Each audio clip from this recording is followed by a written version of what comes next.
everyone. Today is my third class on stock market. Let's start the some. In this class, I want to tell you some terminology which is used in the stock market that is most frequently used by the brokers, by the investors. Let's start one by one. पहली terminology जो मैं आपको बताना चाहता हूँ, what is market cap. What is market cap? Market cap क्या होता है बेसिकली? मार्केट कैप क्या होता है कि एक कंपनी है, उस कंपनी में उस कंपनी के कितने शेयर्स हैं. पहले तो देखो नंबर ऑफ शेयर्स कितने हैं कंपनी के पास. अगर उसको आप मल्टीप्लाई कर दो नंबर ऑफ शेयर को उसके शेयर प्राइस से. कौन से शेयर प्राइस से? मार्केट में जो चल रहा है. मार्केट का शेयर प्राइस कैसे पता लगेगा? स्टॉक मार्केट से पता लगेगा. स्टॉक मार्केट में जो शेयर प्राइस चल रहा है उससे अगर आप मल्टीप्लाई कर देते हो नंबर ऑफ शेयर्स को जितने कंपनी के पास हैं, वो आ जाएगा मार्केट कैपिटलाइजेशन. ये कंपनी का मार्केट कैपिटलाइजेशन. आपको पता है इस मार्केट कैपिटलाइजेशन के हेल्प से ही डिटरमाइन करा जाता है कि company is a big company और we can large company, large cap company, mid cap company और अ स्मॉल कंपनी.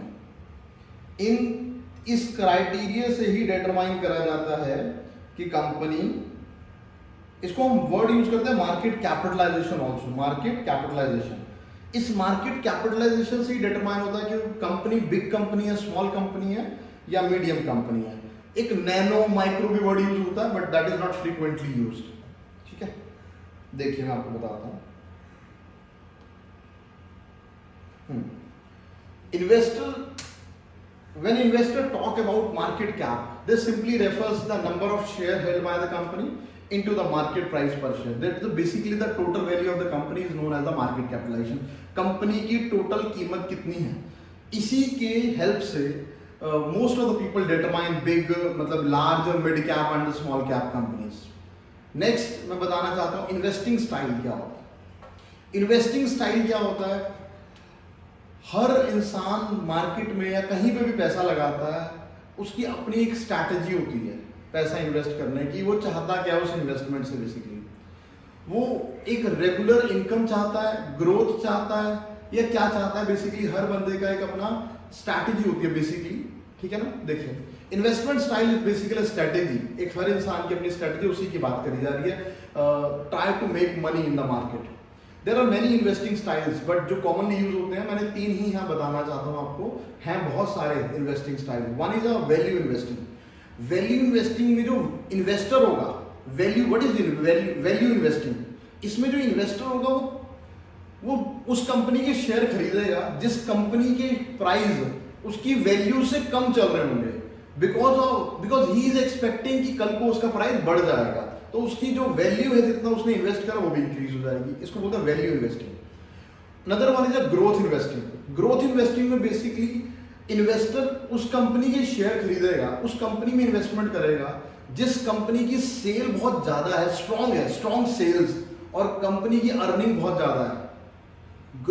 मतलब उसको ट्रेंड दिख रहा है, growth in the earning, growth in the sale, उस कंपनी में पैसा लगाएगा. ग्रोथ इन्वेस्टिंग मतलब इन्वेस्टर उस कंपनी में पैसा लगाएगा जहां पे इन्वेस्टर को दिख रहा है कंपनी की स्ट्रॉन्ग सेल्स है, स्ट्रॉन्ग अर्निंग है, एंड दे बिलीव कि मेरे को अच्छे रिजल्ट मिलेंगे इस कंपनी से. ओके. डिविडेंड स्टॉक क्या होता है? डिविडेंड स्टॉक बेसिकली क्या होता है? कुछ लोग ऐसे होते हैं जो इन्वेस्ट करना चाहते हैं मार्केट के अंदर, और इन्वेस्टमेंट करने से बस वो डिविडेंड चाहते हैं, कंपनी डिविडेंड दे. बहुत लोग इन्वेस्टमेंट करते हैं for the sake of only dividend. बहुत अच्छी बड़ी कंपनीज हैं जो डिविडेंड बहुत अच्छा देती है, हर साल डिस्ट्रीब्यूट करती है, अपने प्रॉफिट में से डिस्ट्रीब्यूट करती है as a form of dividend. तो इन्वेस्टर बाय करेगा डिविडेंड के लिए, बस कि मेरे को डिविडेंड मिले. अच्छे डिविडेंड कौन सी कंपनियां देती है वो स्टडी करने के बाद वहां पे इन्वेस्ट करा जाएगा, एंड मेनी मोर. और हर इन्वेस्टिंग स्टाइल के अपने प्रॉन्स एंड कॉन्स हैं, अपने बेनिफिट्स हैं, अपने डिसएडवांटेजेस हैं, फायदे नुकसान हैं.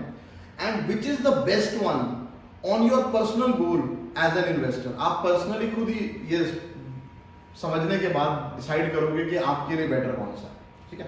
नेक्स्ट आता है, आपने बहुत सुना होगा बुल मार्केट क्या होती है एंड बियर मार्केट क्या होती है. Bull market and bear market, बहुत सिंपल सी मैं अगर बात करूं तो बुल मार्केट एक ऐसी मार्केट है जहां पे लोग एक्सपेक्ट कर रहे हैं स्टॉक का प्राइस बढ़ेगा। कब तक बढ़ेगा, that is not the question. मतलब एक हफ्ते तक भी बढ़ सकता है, एक महीने तक भी बढ़ सकता है, 15 दिन में इंक्रीजिंग ट्रेंड रह सकता है। मतलब बुल मार्केट में एक्सपेक्ट लोग कर रहे हैं कि प्राइस बढ़ रहा है। जब भी प्राइस बढ़ता है तो the market shows the scenario of bull market. जब भी प्राइस गिरता है तो stocks are down, stocks are going down, this shows the trend of bear market. Bearish market and bullish market इसको बोलते हैं। बुल का मतलब है बढ़ना प्राइसेस का, बियर का मतलब है घटना प्राइसेस का। ऐसा क्यों और कब होता है इकोनॉमी के अंदर? देखिए, जब मैं बात करता हूं प्राइसेस का बढ़ना, प्राइसेस का बढ़ना मतलब तेजी है। तेजी कब होगी? जब एम्प्लॉयमेंट कम होगी, अनएम्प्लॉयमेंट कम होगी, लो अनएम्प्लॉयमेंट होगी, जीडीपी आपका बढ़ेगा, इकोनॉमी का अच्छा जीडीपी है, स्ट्रॉन्ग जीडीपी और इंक्रीज हो रहा है जीडीपी, उसको हम बोलेंगे bull market, bullish market. Bearish market क्या होगी? जहां पे अनएम्प्लॉयमेंट का रेट बहुत बढ़ गया, नेगेटिव ग्रोथ चल रही है, जीडीपी नेगेटिव में जा रहा है, बहुत लो है या जीरो है। तो इस तरह की स्ट्रैटेजीज, इस तरह की सिचुएशन में इस तरह का ट्रेंड देखा जाता है। बुलिश ट्रेंड दिख रहा है मार्केट में या बेरिश ट्रेंड दिख रहा है। Basically as an investor we love taking advantage of bull and bear market. देखो, जब मार्केट डाउन रहती है, हम बात कर रहे हैं बियरिश मार्केट, जब मार्केट डाउन हो रही है मतलब प्राइसेस कम हो रहे हैं, प्राइसेस कम हो रहे हैं। अगर आप ध्यान दोगे तो 17 मार्च से लेकर 22 मार्च तक अगर आप प्राइस देखोगे इंडिया की सारी कंपनियों के प्राइस 20-25% डाउन थे। मैं रिपीट करता हूं, अगर आप 15 मार्च से लेकर 22 मार्च 2020 का चार्ट एनालाइज करेंगे तो हर कंपनी का, इंडिया की जितनी लिस्टेड कंपनी है सबके प्राइस कम थे, सबके प्राइस 15-20% से ज्यादा भी डाउन थे बिकॉज ऑफ कोविड-19 पैंडेमिक की वजह से। ऐसा अब इस ऐसी सिचुएशन में जो नए प्लेयर्स हैं या कोई मतलब जो इस टाइम पे आप स्ट्रैटेजी अडॉप्ट कर सकते हो, उस टाइम जिन्होंने परचेज करा होगा they will get 40-50% return with in a month. उसके बाद अप्रैल मई जून में मतलब उस टाइम बहुत लो था रेट, प्राइस बहुत लो थे हर कंपनी के। मैं अगर बात करूं रिलायंस कंपनी का रेट भी 900 के आसपास चल रहा था, तो आज आप रिलायंस कंपनी का रेट देखो 2100-2200 रुपए चल रहा है पर शेयर, ठीक है ना। तो मतलब लोग एडवांटेज भी उठा सकते हैं बुल एंड बियर मार्केट के अंदर according to their own strategy. मतलब मैंने ये क्लियर कर दिया बुल मार्केट क्या होती है, बियर मार्केट क्या होती है बेसिकली। नेक्स्ट है stock market crash. It basically means a volatile sell off of a significant decline in the market. बहुत ज्यादा डिक्लाइन आना मार्केट के अंदर, ऐसा मतलब बहुत रेयर मिलेगा आपको।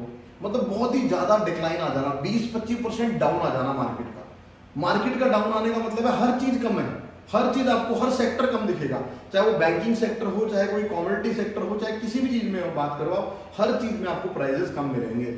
मार्केट क्रैश होना, सिग्निफिकेंट मतलब बहुत ज्यादा decline in the share price of the market over a short period of time. They can also be driven by weakness. ऐसा वीकनेस इंडियन इकोनॉमी के अंदर अगर कोई वीकनेस है कोविड-19 की वजह से, उसकी वजह से मार्केट क्रैश हो सकती है। जो मैं आपको पीरियड बता रहा हूँ मार्च का, तो उसमें मार्केट क्रैश ही हुई थी, तभी तो इतना ज्यादा डाउनफॉल आया था बेसिकली। तो उसको बोलते हैं स्टॉक मार्केट क्रैश बेसिकली। अब बहुत सारे लोग पूछते हैं कि क्या मैं पैसा लगाऊंगा मार्केट के अंदर तो मेरा पैसा डूब तो नहीं जाएगा? Could I lose money if I invest in the stock market? It is very मतलब हाँ, हो सकता है कि आप जो पैसा लगाओ वो डेफिनेटली लूज हो जाएगा। आपने 1000 रुपए लगाया तो 1000 रुपए जीरो भी हो जाएगा, खत्म भी हो जाएगा आपका। बट डिपेंडिंग आप किस सेगमेंट में परचेज सेल कर रहे हैं, अगर आप इक्विटी सेगमेंट में परचेज सेल कर रहे हैं या आप फ्यूचर ऑप्शन डेरिवेटिव में परचेज सेल कर रहे हैं, मैटर वहां करता है। अगर आप स्टॉक मार्केट के इक्विटी शेयर, ऑर्डिनरी शेयर के अंदर परचेज सेल कर रहे हैं, तो उसके अंदर देखो, अगर जिस कंपनी में मैंने पैसा लगाया वो कंपनी बंद हो गई तो मेरा पैसा डूब गया, ठीक है ना। तो अगर मैंने किसी कंपनी में पैसा लगाया, उसकी वैल्यू कम आ गई, तो मेरा पैसा मेरे को लॉस ही दिखाएगा वो बेसिकली, ठीक है ना। It's general phenomena basically. तो could I lose money if I invest in the stock market? It is obvious yes. आप पैसा खत्म भी हो सकता है आपका, और पैसा आपको 1000, 2000, 3000% रिटर्न भी दे सकता है with in a few period of time, month. 15 दिन 20 दिन के अंदर आपको बहुत अच्छी रिटर्न भी मिल सकती है. Yes, you could lose all your money, but you could also earn 1000-2000% profit in your first month of trading because of and become multi-millionaire. ठीक है ना? Investing in the stock markets come with a real risk. आप invest करते हो एक real risk के साथ आपके पास आता है, and it definitely not a simply guarantee of profit कि मेरे को इतना प्रॉफिट होना ही होना, ऐसा बिल्कुल भी नहीं है. ठीक है, देखिए मैं आपको एक एग्जांपल से भी क्लियर करता हूं बातें. What are the trading bands and what are circuit filters क्या होते हैं. स्टॉक मार्केट के अंदर वॉलेटिलिटी बहुत ज्यादा रहती है, प्राइसेस बहुत जल्दी बढ़ जाते हैं, घट जाते हैं, कुछ र्यूमर्स के ऊपर भी डिपेंड करती है चीजें. तो इस मैकेनिज्म को कंट्रोल करने के लिए स्टॉक मार्केट, स्टॉक एक्सचेंज ने एक स्टॉप एक्सेसिव वॉलेटिलिटी, ज्यादा फ्लक्चुएशन ना हो, इसके लिए सर्किट्स लगा रखे हैं जिसको ट्रेडिंग बैंड्स बोलते हैं हम. It is the maximum fluctuation in price allowed during trading, कि एक रेट के अंदर, प्राइस के अंदर स्टॉक मार्केट के कितनी maximum fluctuation allowed. Trading gets suspended if the maximum permissible limit is hit either direction. 100 रुपए का प्राइस अगर 5% परमिसिबल लिमिट है तो 105 होगा तो ट्रेडिंग बंद हो जाएगी, 95 होगा तो ट्रेडिंग बंद हो जाएगी. आइदर साइड, अप और डाउन, दोनों साइड में ट्रेडिंग बंद हो जाएगी. इसको बोलते हैं सर्किट फिल्टर. ये स्टॉक एक्सचेंज सर्किट फिल्टर लगाता है. एनएससी बीएससी दोनों में रेट अलग होते हैं, तो दोनों में फिल्टर्स भी अलग अलग मिलेंगे. Suppose you have a share price of 100 rupees. Circuit filter या सर्किट ब्रेकर एक ही बात है, 5% है, तो it will stop trading as and when the price reach 105 और 95 रुपए होगा तो स्टॉप हो जाएगी trading. Okay, NSC defines circuit filter 5 category, 2, 5, 10, 20 and no circuit filter. इस तरह से कैटेगराइज करा जाते हैं. पहले 2%, 5%, मतलब 2% हिट करेगा तो थोड़ी देर के लिए सस्पेंड हो जाएगी ट्रेडिंग, 5 पर फिर शुरू हो जाएगी, फिर 5% हिट करेगा, फिर थोड़े टाइम के लिए स्टॉप हो जाएगी ट्रेडिंग. जब वो 20% तक हिट कर देगा फिर बंद ही हो जाएगा, उस दिन ट्रेडिंग बंद हो जाएगी. चाहे वो मार्केट खुलती है 9 बजे और आप ट्रेडिंग शुरू करते हो जनरली 9:15 पे, तो अगर 10 बजे तक ऐसा हो गया तो ट्रेडिंग बंद, उस दिन पूरा दिन ट्रेडिंग नहीं होगी उस शेयर के अंदर. प्राइसेस में not be same on the two exchange. BSc के अलग रेट होते हैं, एनएससी के अलग रेट होते हैं, सेम नहीं होते हमेशा. सो circuit filter can be different for share in the two exchange, दोनों के अलग अलग हो सकते हैं. What is cost averaging mean? Cost averaging का मतलब क्या होता है? कहते हैं रुपी कॉस्ट एवरेजिंग एक कंसेप्ट है. जब भी आप स्टॉक खरीदोगे तो स्मॉल बंचेस में खरीदो, ज्यादा शेयर मत परचेज करो. Instead of buying in a lump sum, मैंने अगर किसी कंपनी के 100 शेयर खरीदना है, इट्स बेटर कि पहले मैं उसके 50 शेयर या 10 या 20 शेयर खरीद लूं, उसके बाद मैं आगे उसको एवरेजिंग करूं अगर मेरे को उसमें प्राइस डाउन दिखता है. देखिए, suppose you bought 100 share of 10 rupees, आपने इन्वेस्ट 1000 रुपए कर दिया, आपको 10 रुपए का एक शेयर पड़ा. बट अगर आप 50 शेयर खरीदते 10 रुपए के, तो आपको क्या पड़ता शेयर? 500 रुपए पड़ता. 50 × 10 500 रुपए. फिर आपको पता प्राइस गिर गया, 9.5 हो गया, तो आप फिर 50 शेयर खरीदो 9.5 के, वो आ जाएगा 475.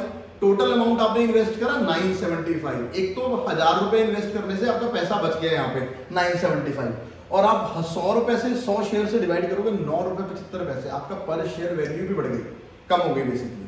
मतलब कहाँ 10 रुपए एवरेज हो रही थी आपका रेट, 10 रुपए रेट था, और कहाँ 9.75. तो आप जब भी कभी शेयर खरीदो तो स्मॉल क्वांटिटी में पहली बार परचेज करो. आप उसको थोड़ा सा वेट एंड वॉच करो, उसके बाद आपको पता लग जाएगा कि उसमें आपको फर्दर इन्वेस्ट करने की जरूरत है या वो आपको ऑलरेडी प्रॉफिट में है.